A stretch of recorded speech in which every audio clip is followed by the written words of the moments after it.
Hey everybody, Lucy here. I wanted to go over this week's module with you. So let's scroll down and look at Module 7, Management, Leadership, and the Internal Organization.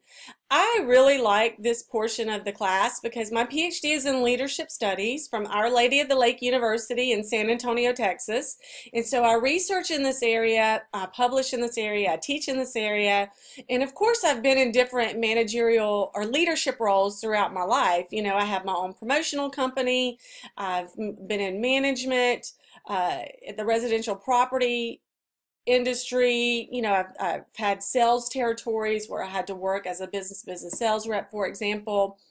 But let's look at learning objectives. Let's kind of go and dive into that. We're going to look at management. We're going to look at the strategic planning process, setting a vision and ethical standards for the firm. You know, Procter & Gamble was down at the Ohio River Basin cleaning it up. So, I mean, that is a company that wants to have good community standards, ethical standards, give back to the community by way of social responsibility. So that's part of the vision of their company. We're going to look at the strategic planning process, managers as leaders. There's a difference between being a manager and a leader. You know, managers are about budgeting, scheduling, hiring people. Leaders are more about motivating, inspiring, having a vision. And so you really want to work on your leadership behavior and skills. We're going to talk about corporate culture or organizational culture and different organizational structures, which is different. Essentially, an organizational structure is just who reports to who in the company. Do you have one boss above you report to, or do you have 3 or 4? And how is that laid out on a diagram? So in your employee manual, you should have a diagram of the organizational chart or culture. All right, so let's look here. You have your presentations, you have your audio video presentation, as well as you have your PowerPoint presentation. You can print it off in PDF and PowerPoint, and then you have a Prezi presentation that I designed. So you have multiple layers of presentations to access. You definitely want to be reading and studying your Chapter 7. It's a really good resource to use. It's not the only resource we use, but it's a good resource out there for you with specialists in the field. Here are some supplemental resources for you. So just some things about what's the difference between being a leader and a manager, and you know, just some different characteristics. You want to be transformational. You want to be a transformational leader. So Google that, transformational leadership, where you inspire, you motivate, you give respect to your followers. They in return respect you by your behavior, and you challenge them intellectually. A transactional type of leader is one that's like very intimidating and is like, if you don't do this, you're going to get fired. Or, you know, if you walk the line and do what I tell you to, you can keep your job. A very type of transactional leadership style. You don't want to be that type of leader. And you definitely don't want to be a laissez-faire leader. And that's someone who's very hands-off. You hardly see that person. So those are some type of leadership behaviors you don't want to be, but you definitely want to be like a transformational leader. So a couple of leadership theories you can Google is a transformational leadership, and even servant leadership, where you kind of forego your agenda to allow others around you to thrive and flourish. And this is a type of leadership style. All right. We do have different structures of an organization as well. And, you know, oftentimes, this is doing it with commodities, but typically you'll see like the director at the top, maybe the sole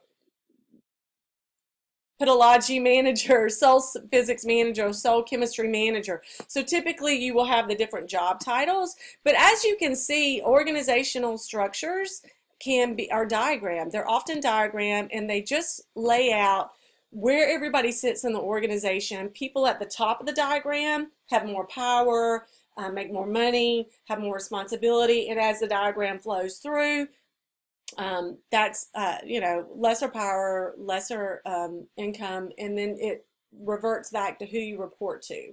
You know, the bottom tier reports to the people above them. So what does your organizational structure look like in the company you work for, or could potentially work for in the future?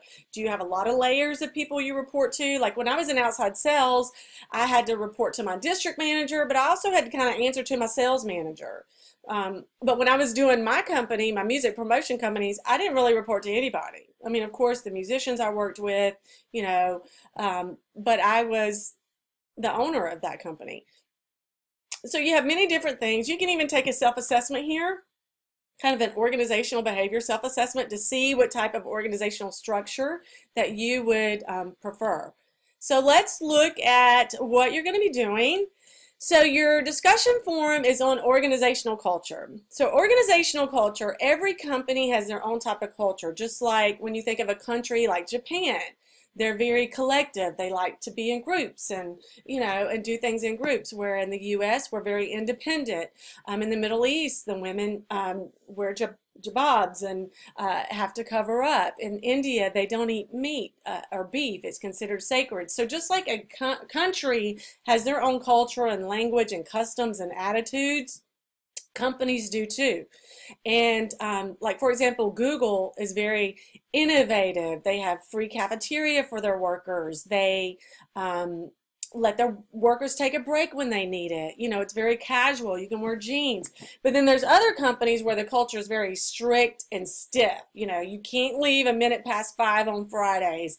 You can't take an hour and 5-minute lunch. So so it's kind of the good and the bad in organizational cultures, and it can get down to policy making. So even with Miami, there's probably some things that you like about Miami, the way Miami operates, and maybe things that you don't. That's part of their organizational culture. You can always research a company through Glassdoor.com, through Vault.com, VAULT.com. And even going to the company's website to try to get a feel to what it would be like working there. Oftentimes when you get into the company is when you really find out what that culture is like, what the norms are, what the accepted behaviors are, things like that. So what I want you to do for this discussion forum is, as you can see, it's an A, B, and C. And your grading rubric, you always want to be reviewing your grading rubrics. Keep in mind, don't lose points, and I'll update that. That should be 25 points per one. But you want to always reply to your classmate. Don't lose 25 points on that. You know, even if you post early and you're like, oh, no one's really posted yet. Put it in your calendar, put it in your Google Calendar, text yourself, email yourself.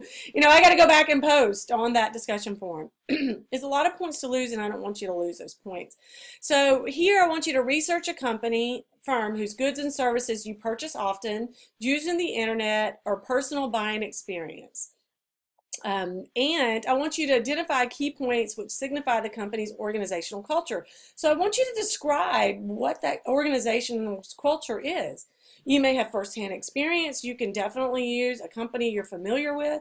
I want you to reflect on if you think you would be an effective manager in this culture, or even a leader, based off how that company kind of operates. And then I want you to share your findings with the class. Also, don't forget to do your Chapter 7 quiz. Everything is due this Sunday, October 8th by 11:59 p.m. But I have opened up some other modules so you can work ahead at this point in the semester. And if you want to leave Sundays as a family day, an individual day, just a relaxing day, an R&R day, then just plan your activities and assignments accordingly and get them all submitted before then, and that way you can have that off day and not be like pressured to be like, oh, I got to turn a bunch of stuff in tonight. So manage your time to set yourself up for the type of schedule you want, personally and professionally.